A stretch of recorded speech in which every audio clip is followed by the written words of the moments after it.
Krishna. World health organisation जो है, जो पूरे विश्व का सब लोगों के बारे में जानकारी देता है, उनका बतलाना है सबसे मुख्य बीमारी कैंसर नहीं है, एड्स नहीं है, कोरोना वायरस भी नहीं है फिलहाल। वो बतलाता है सबसे बड़ी बीमारी है स्ट्रेस, टेंशन। तो ये जो है पल पल व्यक्ति को जो है मारती रहती है। बोलते हैं चिता एक बार जलाती है और चिंता बार बार जलाती है। तो इससे कैसे बचना है, कैसे निकलना है? तो हो सकता है मैं कुछ बता रहा हूं, मैं गलत हूं, लेकिन गीता कभी गलत नहीं हो सकती।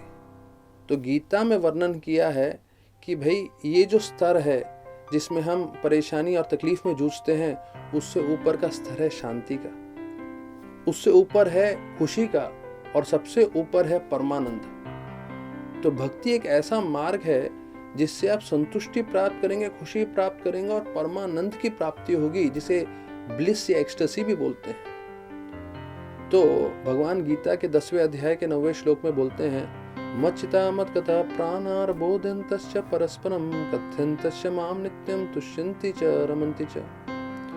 वो बोलते हैं भगवान की कथा में वो आनंद आता है जिससे भक्त को कहीं और आनंद ढूंढने की जरूरत नहीं है। तुष्यन्ति च रमन्ति च, वो इसी में ही आनंद के गोटे लगाता रहता है। और प्रभुपाद जी बोलते हैं कैसे एक युवा लड़का और युवती कैसे मिलते हैं और हमेशा जो है बातें करने में लगे रहते हैं। अगर आप देखेंगे कहीं भी बीच के पास होगा, कहीं भी अलग अलग जंगलों में होंगे, हमेशा युवा लड़का और युवती हमेशा मिलते हैं और बातें करते रहते हैं। क्यों? क्योंकि उसमें एक आनंद आता है। तो प्रभुपाद जी बताते हैं वही आनंद आता है भक्तों को जब वो हरि कथा में लगते हैं। तो ये सबसे उत्तम श्रेणी का है, पर उसके लिए हमें स्वाद नहीं है, इसलिए हमें नित्य रूप से करते रहना पड़ेगा। तो ये थोड़ी तपस्या कहलाती है, क्योंकि तपस्या अर्थात हमें करने की इच्छा ना हो फिर भी हमें करना पड़ता। तो 17वें अध्याय में बतलाते हैं अनुद्वेगम कर्म वाक्यम सत्यम प्रेम हितम चेत स्वाध्याय अभ्यासनम चेव। स्वाध्याय अभ्यासनम चेव मतलब भगवान की कथा सुनना एक तपस्या है, लेकिन अगर वो तपस्या नित्य रूप से हम करते रहेंगे तो हमें भी वो आनंद आने लगेगा।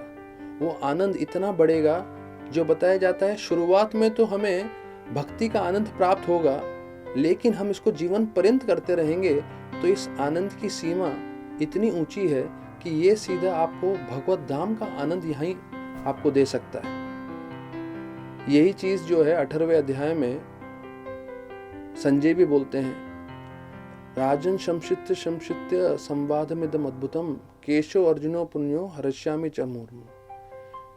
कि जब भी मैं स्मरण करता हूं केशव अर्जुनो पुण्यो, केशव और अर्जुन में जो गीता का पाठ हुआ था उसके बारे में जब भी मैं स्मरण करता हूं तो क्या होता है, हर्ष्यामि च मुहुर्मुहुः, हर्षोल्लासित हो जाता हूं मैं, रोमांचकारी जीवन मेरा बन जाता है। प्रभुपाद लिखते हैं कि जो भक्ति करते हैं उनका जीवन जो है हर पल एक रोमांचकारी दौर से निकलता है।